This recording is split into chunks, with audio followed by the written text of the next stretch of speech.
Senator Jim DeMint, a final question for you because I know you got to run. I heard a big laugh session last night on the Clinton News Network when the subject, now the 2012 race for the White House begins in earnest, and somebody said something to the effect of, well, the Republicans have Sarah Palin, and that's about all they had. And I'm thinking to myself, wait a minute, there's a cavalcade of great candidates out there. Your name has been mentioned. Do you have any interest in it at all? Is it something that you'll think about going into 2011?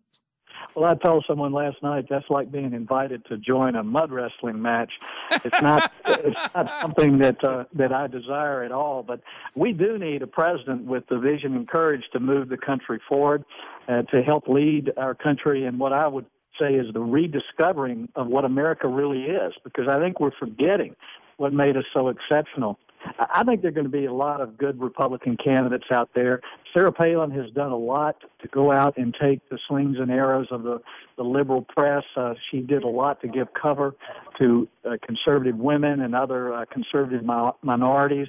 So she's done a lot of good for the party. I don't know that she has any interest in running for president, but I think she's really helped stir things up, which we really needed to do. You were an early voice for Tea Party, or Senator DeMint, a very passionate voice. You didn't allow this browbeating and this insinuation that these people were motivated by anything other than a concern and a love for their country and a desire to see their government live within its means. How proud are you today, speaking about all those tens of millions of people that went out to those polls yesterday and did what Tea Partiers threatened and then actually carried through on? Well, the Tea Party movement, citizen activism, is the best thing that's happened to our country in my lifetime. It's the only thing that could save our country from the direction Washington is taking them. So I've been proud to be a voice for them. I can't claim to be their leader because they really have millions of leaders, and right. It's a perfect example of how freedom works, where if one individual or two or three get together, they decide to do something, and these are everyday Americans. 40% of them are Democrats and independents.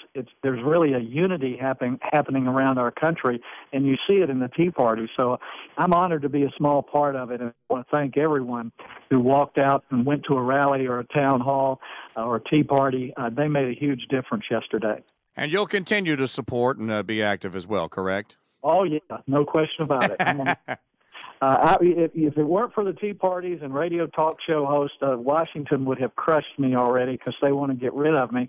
But people are afraid to go after me directly because they know they'll be held accountable by this new wave of citizen activism and by conservative radio talk shows. So you've got my back, whether you know it or not. I always have, Senator. I always have.